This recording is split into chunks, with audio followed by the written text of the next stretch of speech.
Бұл видеода біз сіздермен капюшонымызды құрастыруды үйренетін боламыз. Ол үшін бізге тек қана бір мерка керек болады. Ол мерканы жаңағы мына иықтан бастан өтіп және келесі иыққа дейін өтеді.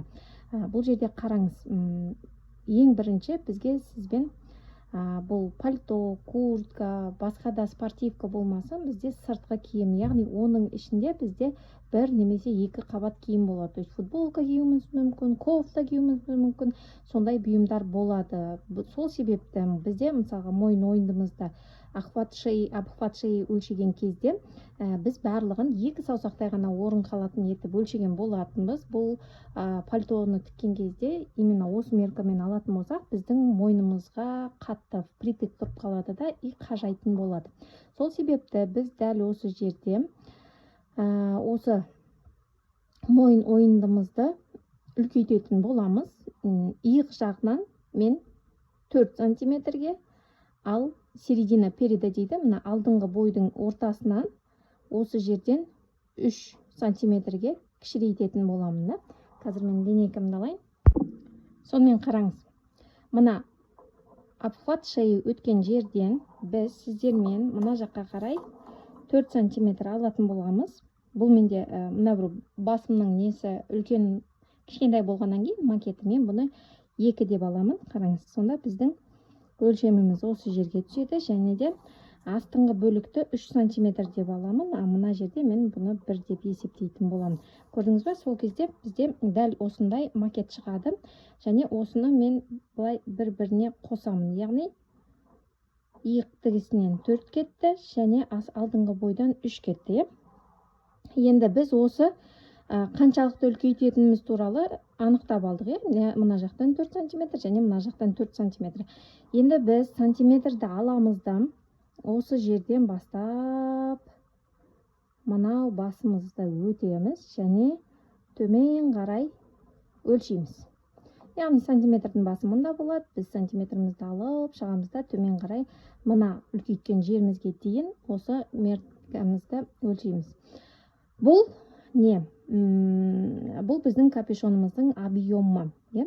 Егер бұны қалай мысалға стандартты размерге өлшеп алуға болады деп айтатын болсақ, онда мына бастың биіктігі болады. Осының стандартты меркалары бар, интернеттен қарап көрсеңіз болады. Соған примерно 10 немесе 12 сантиметр қосып, осы биіктіктің жартысын анықтауға болады. Қараңыз, біздің капюшонымыз стойка воротник болады. Яғни міне адамның басы осылай келетін болса, біздің капюшонымыз осылай көтеріледі және басымызды дәл былай жабады. Мына екінші жақ бөлігі бір-біріне түйісіп тұрады да, және басты осылай жауып тұрады. Яғни бізде стоечка воротник болады, және алдыңғы бойда мынандай 2 вставка болады. Бір вставкамыз болады. Осының барлығын қазір расчет жасап үйренетін боламыз. Егер де сіз осыны үйреніп алған болсаңыз, сонда ешқандай қиындықсыз кез келген размерге худи болсын, пальто болсын, куртка болсын, барлығын капюшонын өзіңіз құрастыра аласыз. Енді қараңыз, осы стойка воротникті айтатын бір нәрсе бар. Мысал, мынау адамның шетінен қарап тұрған түрі деп есептесек, мынау біздің обхват шеи, яғни тура осы жерден өтеді тығыз. Біз оны 4 сантиметрге осылай кеңейтіп алдық. Мына біздің алдымыз, жаңағы алдыңғы бойдың ортасы мына жаққа келеді. Бұл жерде мен жаңағы стойка воротнигіміз бар ғой.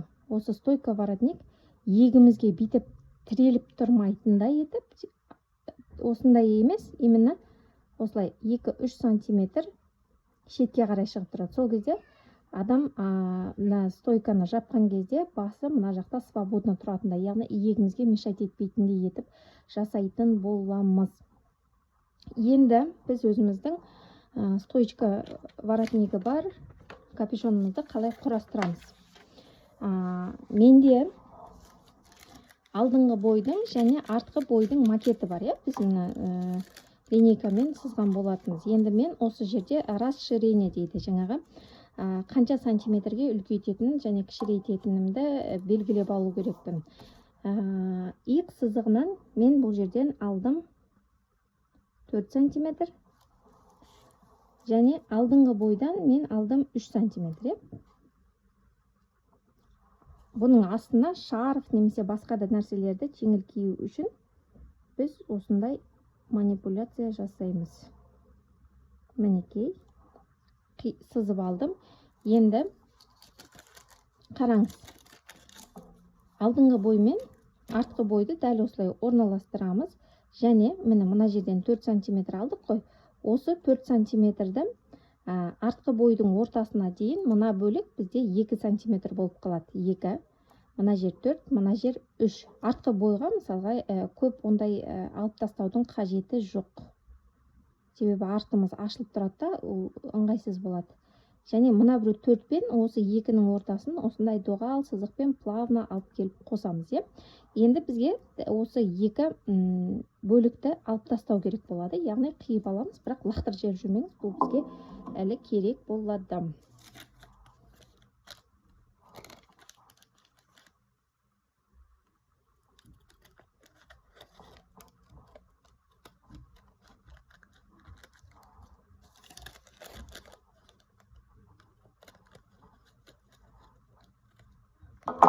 Міне 2 деталь шетке қойдым. Енді біз сізбен осы алдыңғы бой мен артқы бойды белгілеп аламыз. Міне, мынау менің алдыңғы бойым. Дәл осындай болып тұрады. Енді мен осының мойын ойындысын және алдыңғы бойдың орта сызығын бастырып аламыз.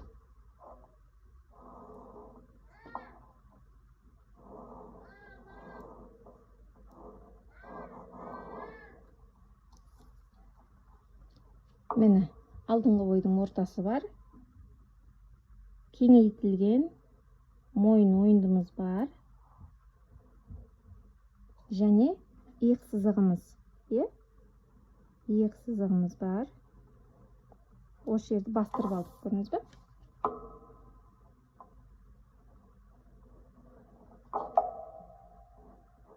Осындай болып шықты. Қазір иық сызықтың қолтық ойындымды сәл түсіріп жіберейін. Мінекей. Енді біз, міне қараңыз, біздің артқы бойымыз былай орналасады.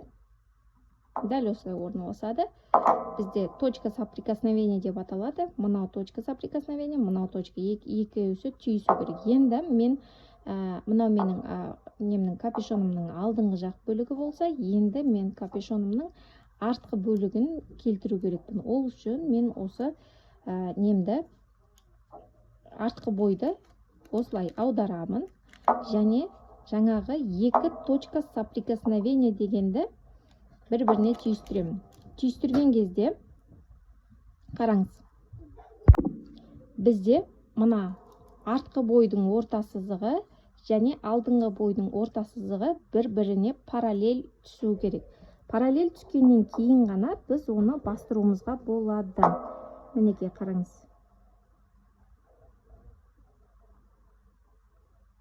Міне біздің линиямыз. Артқы бойдың ортасын белгіледік. Енді жаңаға кесіп алып тастаған деталіміздан қараңыз. Мынау менде алдыңғы бойдан кесіп алып тастаған деталім. Міне мына 4 деп тұр мына жерде, ал мына жерде 3 деп тұр. Осы жерді мен мына кесіп алдық қой. Мен даже бұлай сәйкестесек те дәл келіп тұр. Осыны біз мына жерге қосымша белгілеп аламыз. Көрдіңіз бе, 3 сантиметр менде бар. Дәл осылай түседі. Бізде осындай линиялар бар. Енді қараңыз. Мына жерде бізде плавный переход келеді да, и резкий спад. Астыға қарай резко түсіп тұрды. Бізге бұндай керек емес. Сол себепті біз қазір не істейміз? Мына жаңаға кесіп алып тастаған жерімізді ортасын табамыз. Бұл менде 3 сантиметр, оның жартысы 1,5 болады. Мен 1,5-ді таптым. Енді мына иықтарын осы жартыға дейін бөлдік қой. Осыны бір-біріне қосамыз. Мінекей. Қостық, сонда бізде плавный линия шығады.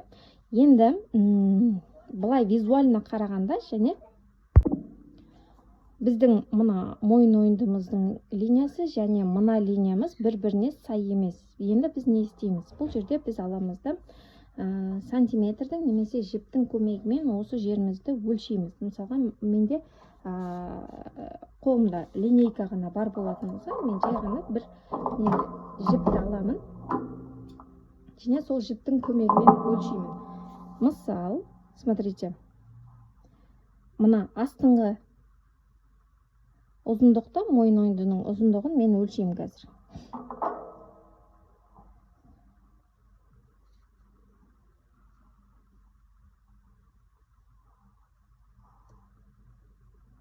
Менде мына бір жақ бөлікке келді. Енді осыны линейкаға қоямын да, қанша сантиметр екенін өлшеп аламын да. Бұл менде 20 сантиметр болып тұр, иә? Масштабный линейкада. Енді қараңыз, ал үстіңгі бөлігім болса, менде 20 сантиметрге жетпейді. Оның міне шығып тұрған жері осындай. Енді осы шығып тұрған бөлікті мен міндетті түрде мына жақ шетке созуым керек. Бұл бізде алдыңғы бой мен капюшонның бір-біріне жалғанатын жері, жалғанатын жері, және біз міндетті түрде дәл осыны осылай шығарып алу керекпіз. Мен қазір сіздерге дәл осы чертеждің барлығын немен әріптермен белгілеп кететін болам, точкалармен.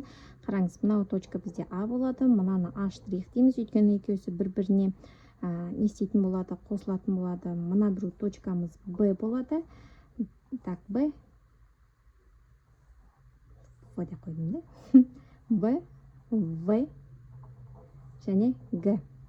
Осындай точкаларды белгілейтін боламыз. Енді осы Б точкасынан мына линияға перпендикуляр, яғни параллель етіп, жоғары қарай сызықтарды түсіремін. Осындай штриховка. Енді осы сызылған штриховкаға біз не істейміз? Біз сіздермен мына бір өлшемді алдық қой, кеңейтілген горловинамыз, мысалы мойын ойындыдан былай қарай өлшем түсірдік. Бұл өлшем менде 62 сантиметр. Осы жаңағы Б нүктесінен мен осы 62-нің жартысын түсіретін болам. Бұл менде 31 сантиметр. Қараңыз. 31 сантиметр. Міне, осы жерге келіп түседі. Біздің 31 сантиметріміз бар. Енді бұл капюшонымыз бізде киген кезде кішкене свобода беру керек, өйткені біз өлшемді жасаған кезде прям басқа тақып өлшедік. Осы жерден мен тағы да 2 сантиметр неге свобода облиганияға беремін, яғни дәл осы күйде менде не шығу керек капюшоным, 2 сантиметр свобода облигания. Енді мынау артқы бойдың ортасы В точкасы ғой, мына жерді К деп белгілеп кетейік. В точкасын біз артқы бойдың ортасын жоғары қарай көтереміз. Дәл осылай. Бұл да бізде 31 сантиметр болады. Екеуісі параллельно бір-біріне сәйкес болады. Енді осы В линиясын, яғни артқы бойдың линиясын мен екіге бөлемін. Ол менде 15,5 болады. Міне, мынаны Д нүктесі дейміз.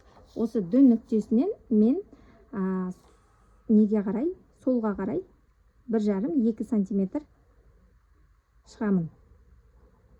Бұл стандарт. 1,5 немесе 2 сантиметр.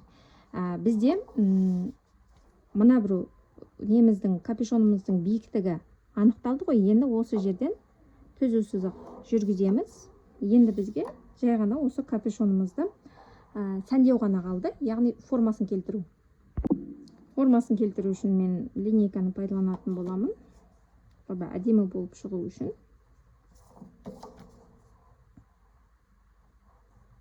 Жай ғана қолмен сыза салуға да болады. Қараңыз, например. Бұлай кетті. Және мына линияны бір-біріне қосатын боламыз.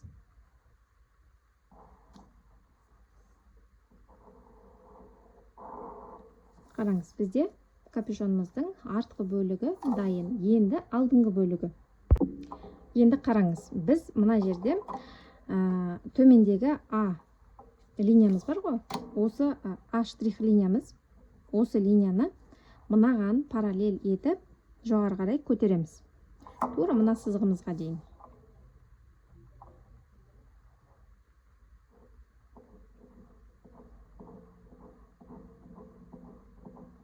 Міне аштрих линиямыз бар. Енді примерно қараған кезде біздің капюшонымыздың формасы дайын. Мінекей алдыңғы бой, артқы бой және капюшонымыздың артқы бөлігі.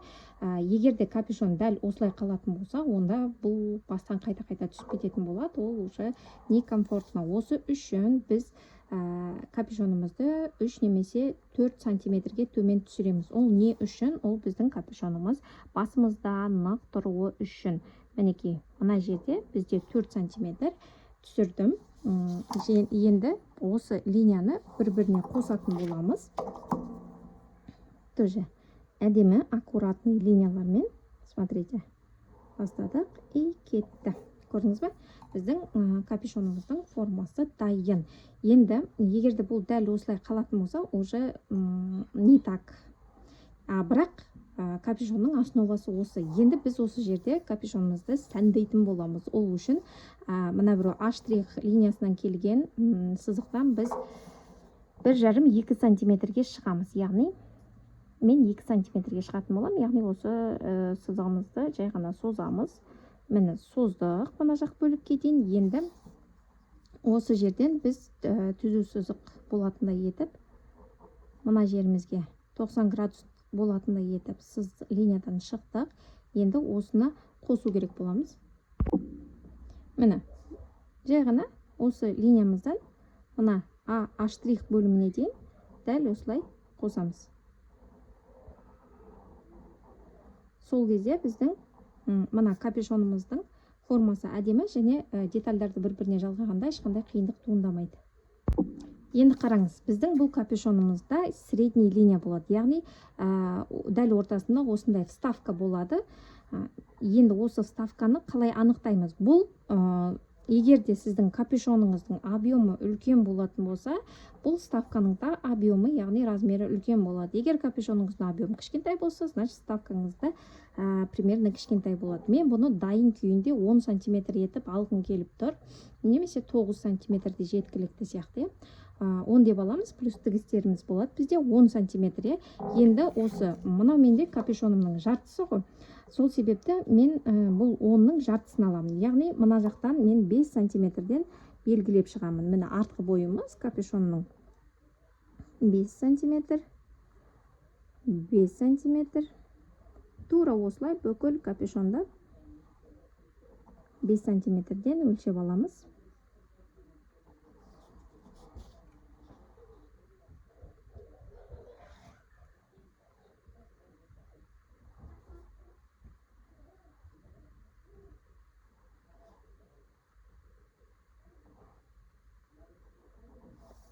Міне, қараңыз. Бізде дәл осындай линиялар шықты. Енді осы линияларды бір-біріне қосамыз.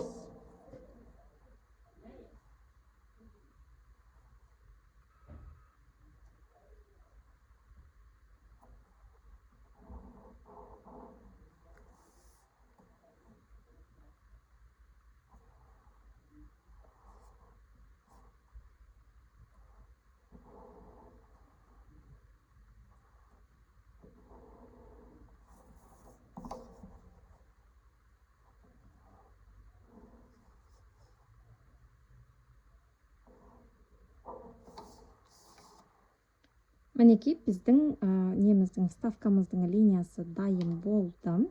Сонда менде осы вставканың, осы жерге жаза салайық. Вставка 10 сантиметр. Мына жақ шетте мен оның жартысы, яғни 5 сантиметрді алдым. Вставкамыз 10 сантиметр. Мен оның жартысын 5 сантиметрді алдым. Енді біз осы жердегі стойкамызды оформлять ету керекпіз.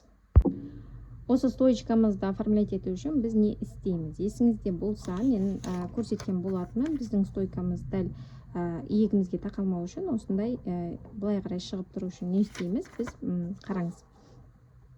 Б және H' линиясынан мына бір жерде маған керек түзу сызық, яғни перпендикуляр. Мына жерде түзу бұрыш шығу керек. Осы жерден мен түзу бұрыш жасаймын, яғни мына жерге перпендикуляр түсіремін. Именно осы стойканың ұзындығын қалай анықтаймын дейтін болсаңыз, бұл өзіңіздің қалауыңызға байланысты. Үлкен адамдарға ол 9 немесе 10 сантиметр болуы мүмкін. Детский размерлерде 6-7 сантиметр жеткілікті. Көрдіңіз бе? Міне, мынау біздің стойкамыз, менде бұл 6 сантиметр. Енді қараңыз, бізде қалатын нәрсе осыны жай ғана бүйтіп әдемі линиямен қоса салу. Ол үшін біз не істейміз? Мына алдыңғы бойдың орта сызығы, осы орта сызықты мен мына линияға дейін көтеремін. Қараңыз. Мына линияға дейін біз осыны көтереміз, штрихтап. Көтергеннен кейін, қараңыз, мына бір мына точканы қазір атайық. Например, D точкасы дейік. Жоқ, бізде D бар екен ғой. Ладно, D штрих полосасын. D штрихтан осы линияны мен мынаумен қосамын. Көрдіңіз бе?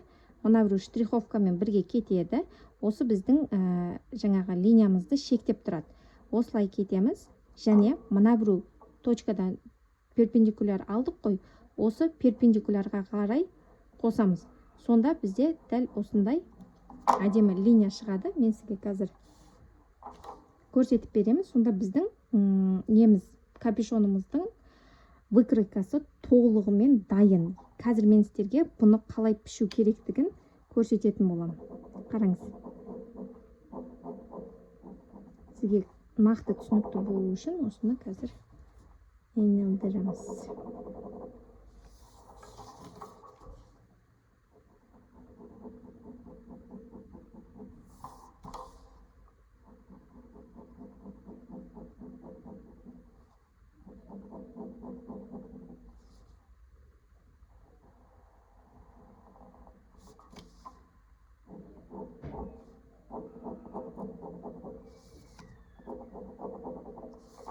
Міне, смотрите, бізде сондай неміз капюшонымыз 3 детальдан тұратын болады. Мына детальдан 2 штук болады, және мына детальдан 1 штук болады. Мұны бізде жай ғана ұзын төртбұрышты линия. Бұның ұзындығын біз қалай анықтаймыз? Қараңыз. Бұл жаңағы мына бір вставкамыздың ені дайын күйінде 10 сантиметр болады. Ал ұзындығы болса, мына бір линиямызбен сәйкес ұзындық болады.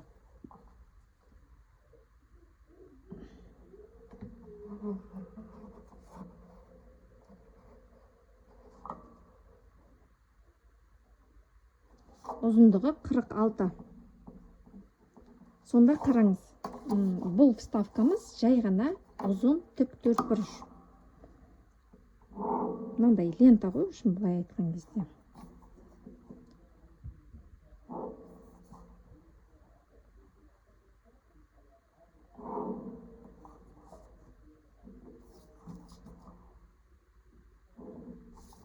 Мына жер 10, мына жер 46. Енді қараңыз, бізде бұл двойной капюшон болады, яғни іш жағы және сырт жағы болады. Сонда получается бізге мына бір детальдан 4 керек болады, яғни двойной болған кейін 2 деталь және 1 деталь бұл капюшонның бір жақ шетіне ғана. 2 жақ шетті жасау үшін біз мына детальдан 2 және мына детальдан 4 жасайтын боламыз. Қазір мынаны пішіп көрсетемін. Және матада қалай пішіп алатынымызды. Міне, мынау біздің выкройкаларымыз капюшонның. Сонда получается бұл дәл осылай орналасады. Сонда біздің капюшонымыз шығады. Қараңыз, енді біз матада қалай оны пішеміз. Мынаны, к примеру, мата деп алсақ, мынау біздің матамыздың ұзындығы, мен сіздерге түсіндірген болатын. Кромка деген не дегенді, түсінбеген болсаңыз, пішу сабағына қайтып оралыңыз. Міне, матам деймін. Мынау менің матаның астары. Мынау беті. Енді осы астарына бетіне қаратып жатқызамын матамды, және мына ұзындығына мына детальді орналастырамын. Орналастырдым. Бетіне қаратып, міне бір детальді қиып аламын. Сонда получается бір пішкен кезде бізде екі деталіміз шығады, беті бетіне қарап. Шатастырып алмаңыз, барлығы бірдей 4 деталь шығып, тағы да соны бір-біріне қоса алмай отырмаңыз. Матаңызға зая болады, ол. Смотрите, міне. Біреу кетті.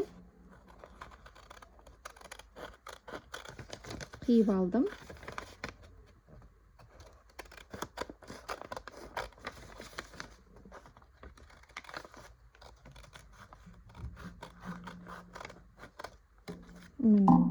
Кеттік, қиып алдым ғой.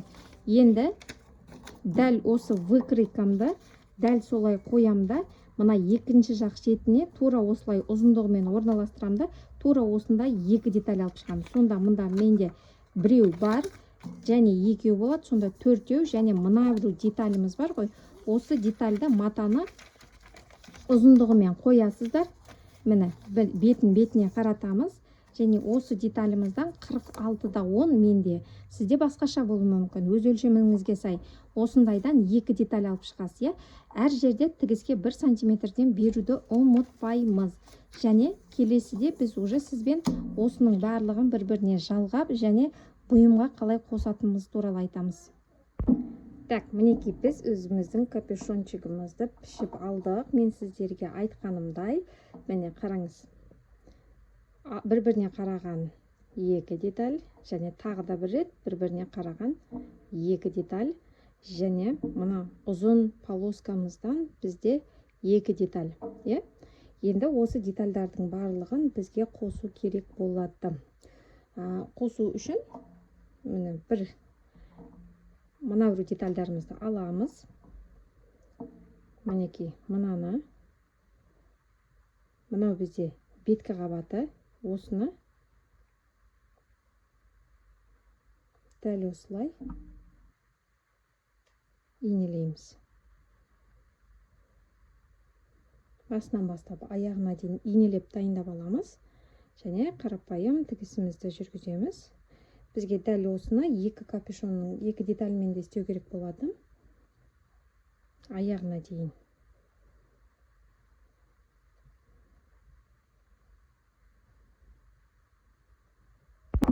Мінекей, қараңыз, мен инелеп дайындап алдым. Екінші капюшонымызды бізге дәл осылай істеу керек болады. Инелейміз толығымен. Сонда бізде дайын күйінде ол осындай болып көріну керек. Көрдіңіз бе? Енді бізге осыны 1 сантиметрлік қашықтықта тігіс жүргізіп шығамыз. Дәл осылай. Бір жақ шетінен және екінші жақ шетінен. Міне мен линияларымның барлығын қосып алдым. Қараңыз, бізде дайын күйінде осындай болып шығады.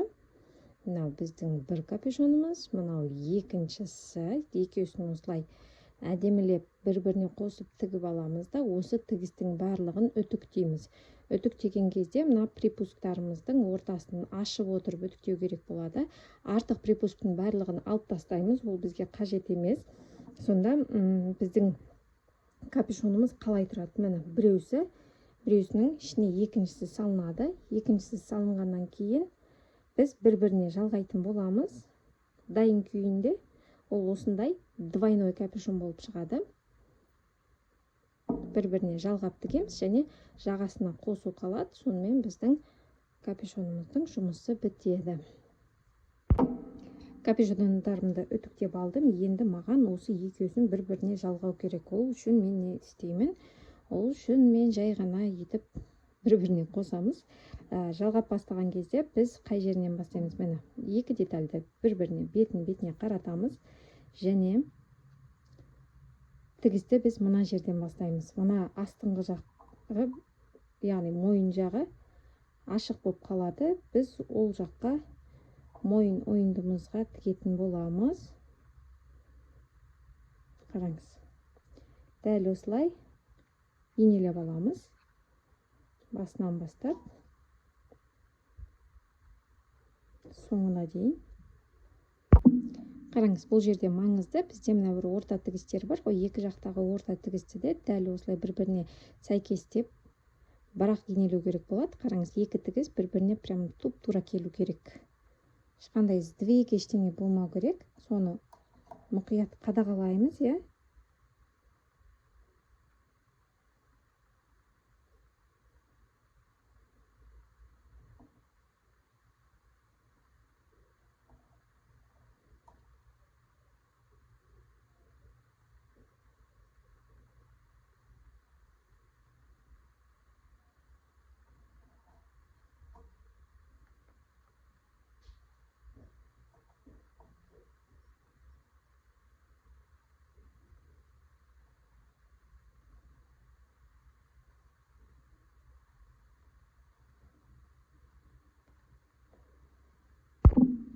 екі бұйымды, то есть екі капюшонды бір-біріне енелеп алдық. Енді біз тігіс жүргіземіз. Тігісті мына жақ шеттен бастаймыз, бұрыламыз, толық беткі қабатын жүргіземіз және мына жақ шетке келіп тоқтаймыз.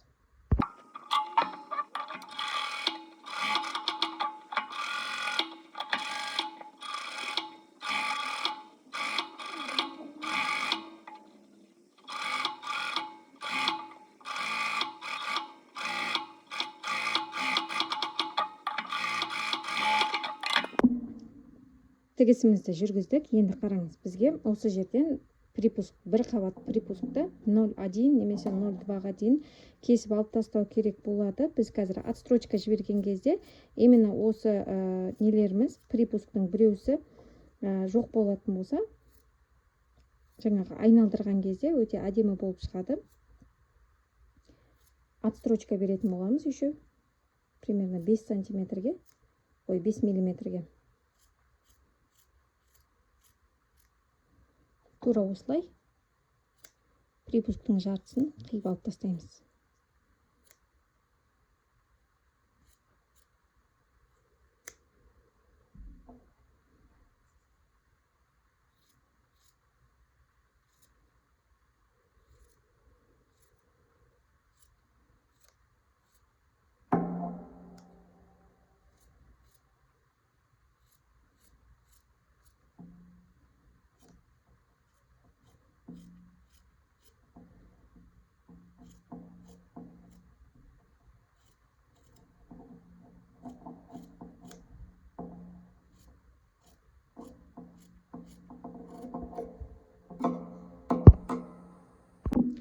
Енді қиып алып тасталынатын тағы да бір жер, ол бізде мына бұрыштар. Қараңыз, бізде мына тігіс тұр ғой, осы тігістен бұрыштарымызды, припускты дәл солай міне қиғашынан осылай қиып алып тастаймыз. Бұл бізде бұрышымызды қайырып шығарған кезде әдемі болып шығу үшін қажет.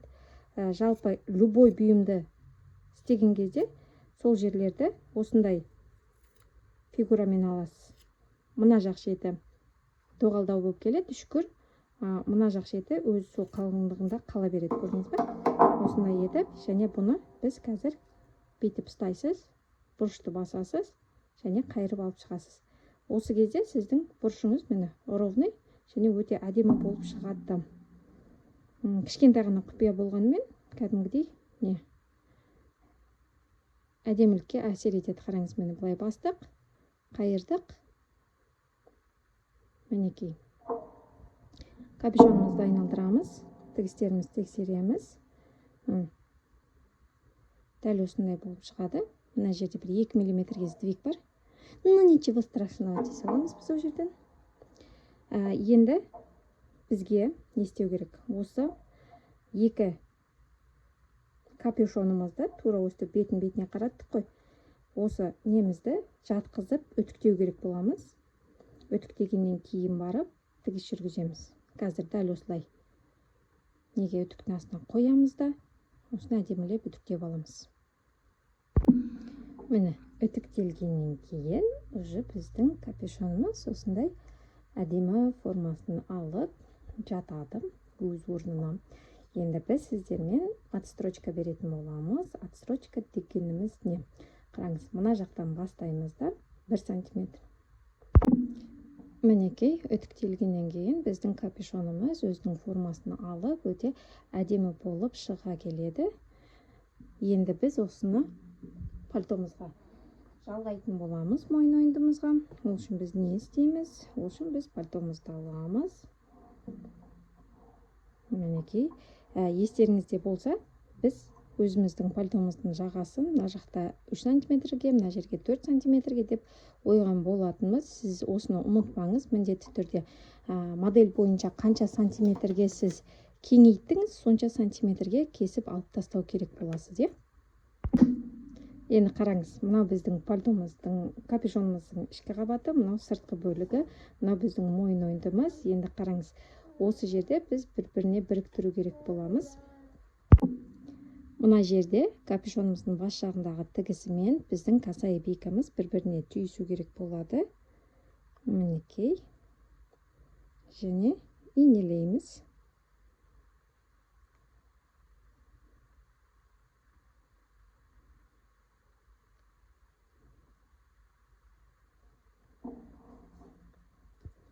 Осы пальтомыздың жағасына полностью капюшонымызды отырғызып шығамыз.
Міне екінші жақ бөлігі, осы екінші жақ бөлігі тура мына тігіске келу керек тоже.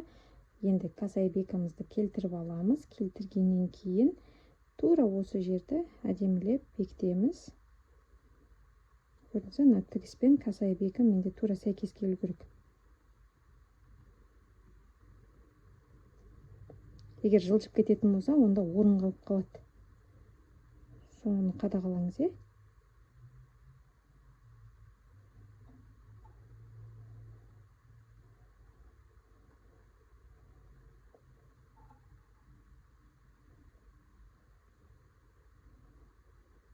Мінекей. Енді мына қараңыз. Біздің мына екінші жақ бөлігі бар ғой. Осы екінші жақ бөлігі былайынан жабылады, және біздің пальтомыз, стойкамыз былай шығып тұрады. Біз бірінші сізбен мына жерде бастадық қой тігісімізді. Инелеп, осы жерде 1 сантиметрлік қашықтыққа тігіп аламыз.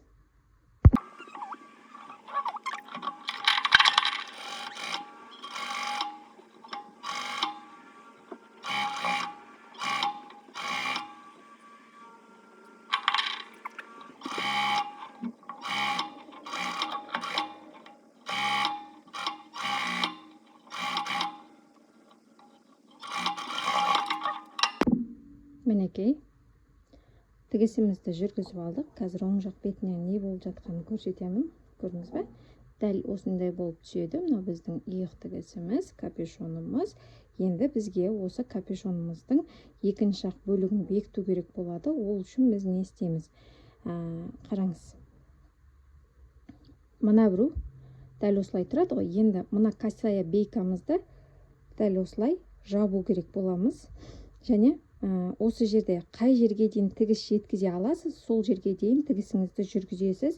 Қалған ашық қалған орынды біз сізбен қолмен тігеміз. Бұл бізде потайной шовқа қалатын орын болады.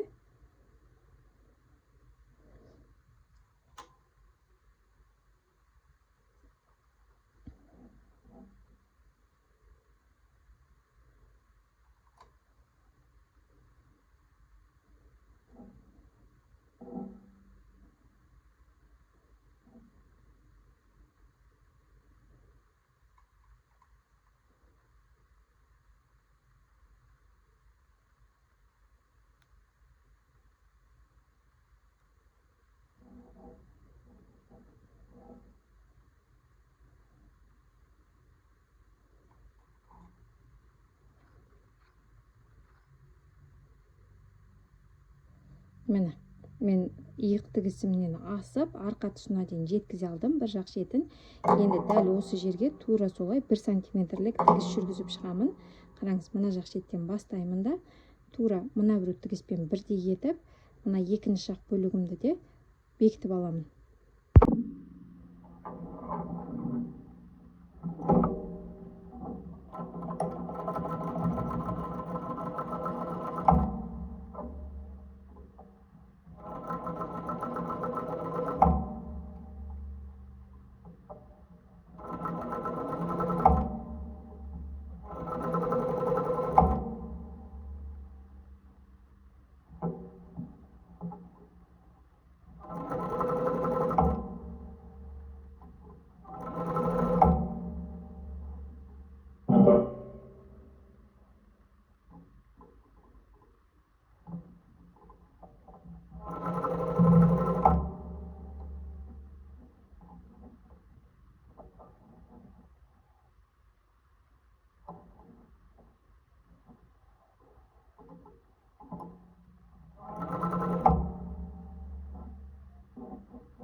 тігісті жүргіздім, қараңыз.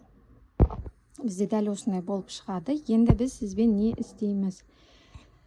Мына жердегі артық припусктың барлығын алып тастау керек боламыз. Бұл бізде қалыңдық береді. Әйтпесе осы қалыңдықтан құтылу үшін максимально қаншалықты возможно соншалықты нені алып тастаймыз. Припусктарды. Және мына бұрышымызды алдыңғы жерде біз сіздермен осы бұрыштарды дәл осылай қидық қой. Енді бұл жақ шетте де жақсы аударылу үшін, ешқандай қиындық болмау үшін бізде осы жердегі припусктарды максимально азайтамыз. Яғни бізде аударған кезде ешқандай утолщение, яғни қалыңдық болмау керек.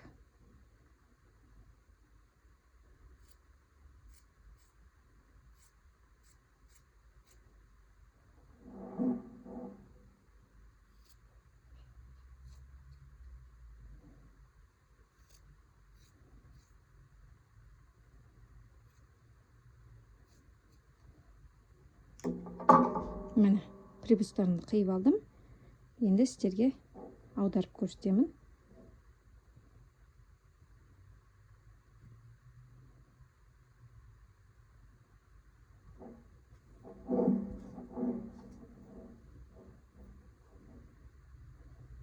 Міне, капюшонымыздың жарты бөлігі бізде дәл осылай. Мына жақ бөлігінен де осындай таза обработка болуы керек. Енді екінші жақ бөлігін тура солай істейміз. Қараңыз, капюшонымыздың міне екінші бұрышы, осы мына бұрышты біз жабамыз. Көрдіңіз бе? Дәл осылай тұрады. Мына касая бейкамызды дәл осылай жабамыз. Және максимально қай жаққа дейін жеткізе аласыз, сол тігісіңізді сол жаққа дейін тігіп шығасыз.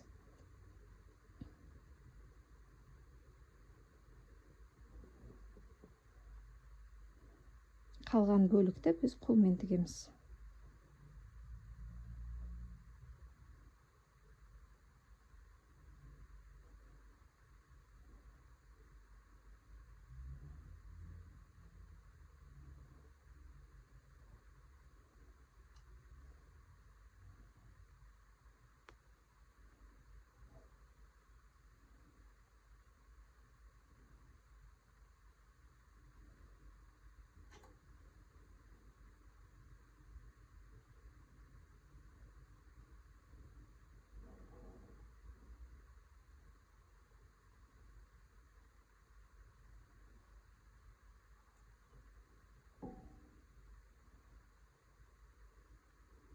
Мінекей, енді мына жерден тігіс жүргіземіз. Тігіп шықтым. Қараңыз. Дәл осындай болып шықты. Енді осыны аударамын. Беткі бөлігі осындай. Енді қалған тесігіміз. Мені көрдіңіз бе? Арқа тұсында менде осындай кішкентай ғана тесік қалды. Осы тесігімізді бүйтіп қолмен мынаны қайырамыз.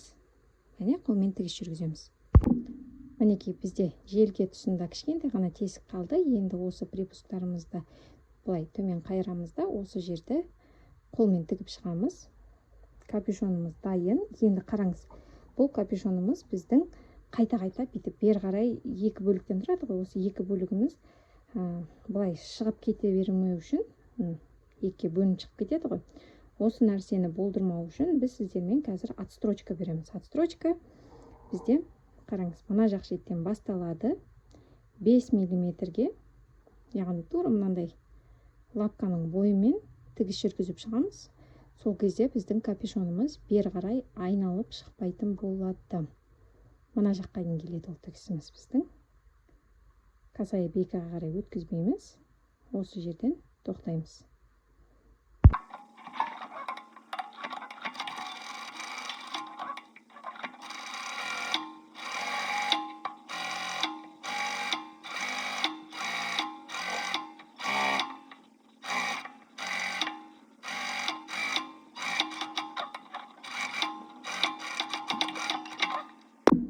Міне, мен деген отстрочкамды жүргізіп алдым. Осындай болып шықты.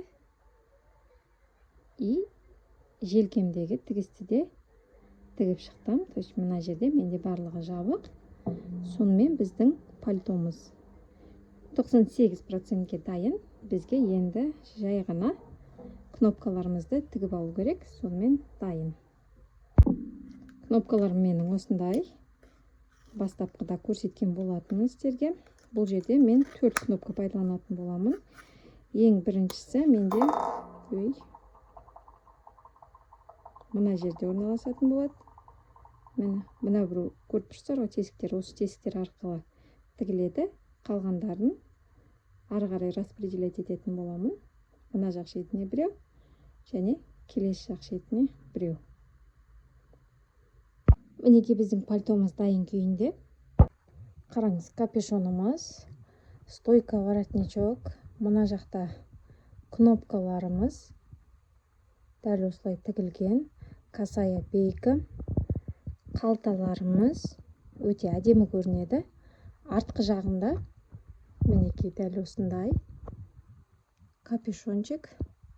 Капюшонын кигізген кезде дәл осындай болып көрінеді. Қараңыз. Мынау екінші жақ шетінен өте әдемі, аккуратны.